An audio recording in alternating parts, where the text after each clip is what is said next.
If you are somebody interested in going to grad school and have a lot of questions, then this video is for you because today we are talking about frequently asked questions about grad school.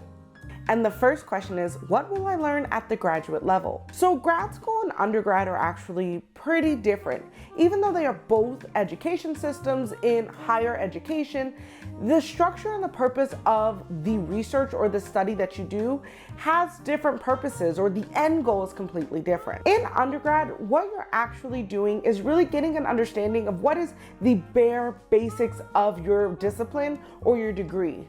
So as an undergraduate student, you're not necessarily creating any new knowledge. Instead, you're really getting a basis of what knowledge already exists and why it's important. As a graduate student, however, it is your job to approach your discipline with the approach or the goal to create something new. Now, this can vary into what degree. If you are a master's student, you may be expected to do a master's thesis where you're producing new knowledge, but it's not a giant, expansive project. Whereas if you are a PhD student, you are expected to basically contribute to the discipline or the field in a way that's never been done, or in a way that fundamentally changes how we understand how the discipline works. So generally, at the graduate level, you will be learning how to do research, how to communicate effectively, and how to think critically. While some of those skills are taught in your undergraduate study, the degree and the intensity of these skills starts to increase exponentially the farther you go through the graduate process. So it's important not to see grad school as the same as undergrad, where you're trying to learn something. Instead, you're trying to create something. You're trying to find something new or prove something different. And with that mindset, you can see that graduate school, while maybe still in the same discipline, is actually a completely different process or a completely different experience as a learner than what you were doing in undergrad. The next question is, how do I know which program is best for me?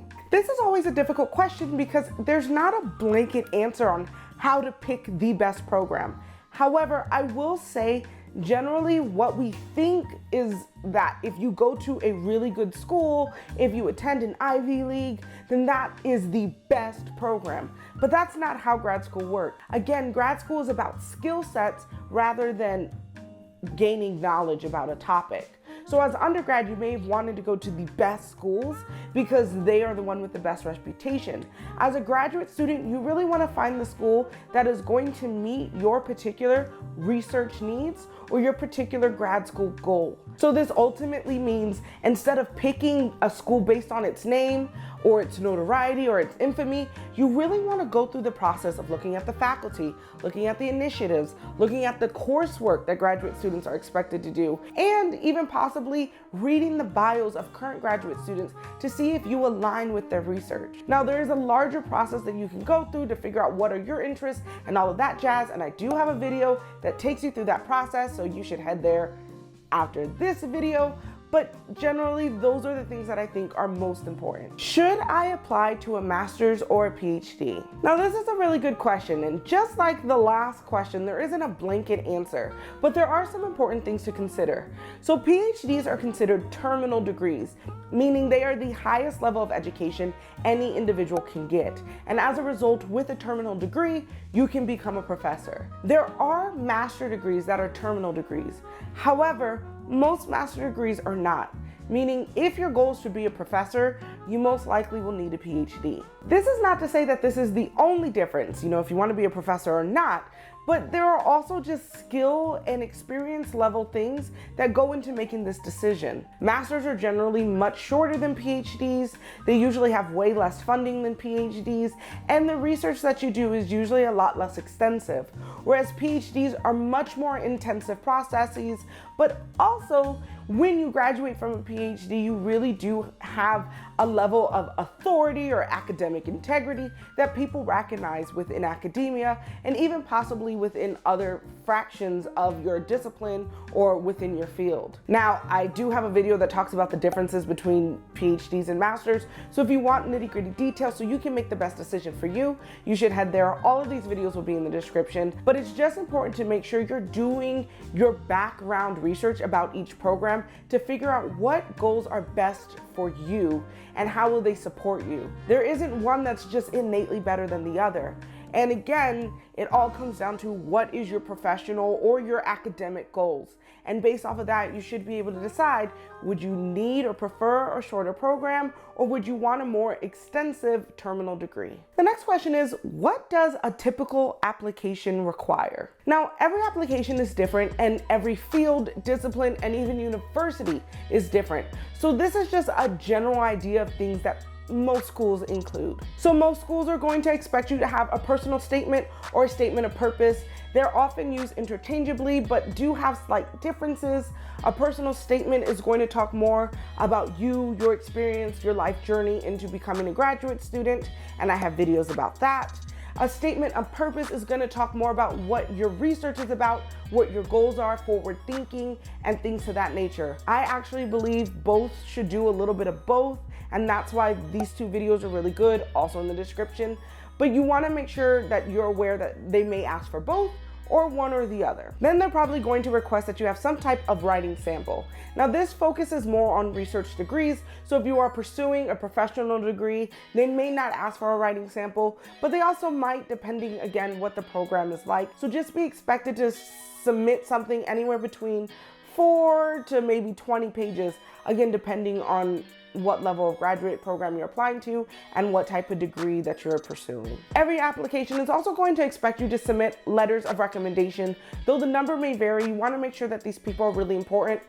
Also have a video all about that. And so with these letters of rec, these are people that are going to talk on your behalf and really convince the committee that you belong and will succeed in their graduate program. And that's why submitting good letters of rec are so important. Again, why I made this video, it's because these are the people that vouch for you and help the graduate committee really understand who you are as a person and what your work ethic is like. Then of course they're going to ask for supplementary materials like your GPA, your transcripts, maybe a copy of your degree, and then also maybe short statements on diversity, short statements on, why this school or what facilities or things like that. And this again will be very particular to each program, but generally you will be expected to submit some type of proof of your undergraduate degree, some type of proof of your grades, and then maybe some additional shorter response questions. Are online graduate schools legit? I think this is also an interesting question because it really depends on what program you're applying to and again what your goals are. If your goal is to be a full professor that's tenured at a Research 1 institution,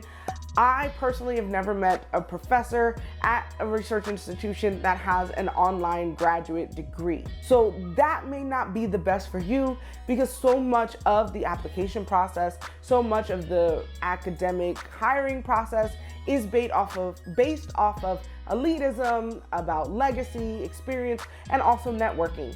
And online programs don't necessarily have such long legacies as our Research 1 larger schools. They don't necessarily have the networking access to these academics in the same way these schools do. And they also may not have enough history or proof that you're doing this research in a way that, again, academic hiring committees are going to be looking for. With that said, I do think online programs, especially for professional degrees, so if you are a writer, if you are a teacher, if you are doing some type of coding or things like that, can be really useful and legit. There are also a lot of legit schools like Johns Hopkins, like the University of Iowa, like Penn State, that have online programs that are graduate degrees, and when you graduate, it's just their certificate. It's just their diploma that says you graduated from that school, and it doesn't say that it's online. So again, it doesn't mean all online schools won't work. It's just about doing your research and making sure that they are in alignment with the future that you see yourself in. This question is actually my favorite and is getting a graduate degree worth it? Now, obviously we can all say that I'm biased because I am a PhD student. I do have my master's. I've been in school for 1,000 years, and I guess it's pretty obvious that I think it's worth it. However, I think the most important thing to think about with graduate school is that it is additional experience. So if you are somebody who is interested in research, interested in developing new knowledge, working as a professor, working as a researcher, grad school is super worth it and super necessary. And I know there's this big myth that there's no professor job, that nobody's getting hired. I don't actually see that as being real in my experience. Everybody that I know graduates from my program has a job. There are many schools globally, but also in the nation as well. And it really just depends on how well you interview, how well you market yourself. And so I think it's less about jobs not being available and more about how prepared are you for the job market. So it's important as a graduate student, if you're going through this process, to make sure you are prioritizing and asking about professionalization, so when it's time to graduate and get on the job market, you're as prepared as possible. For professional graduate students, it's a little more complex because I know a lot of us go into the program with the goal of getting a job. And there becomes a tension between, do you stay in grad school and not get real life experience, or do you get real life experience but not advance your degree? And as a result, I would highly suggest, if you are pursuing a graduate program that is for your professional development, to make sure that it is integrated within the program to have working experience, to have hands-on experiences. There are hundreds of thousands of programs out there that give you that experience. And so if you are approaching a program for the knowledge of it and not getting an experience, it may be more difficult to get hired in relation to somebody who's been doing the job for a longer period. However, if you find a program that does both, you will get the pay increase that comes with graduate school while also staying competitive because of your work experience.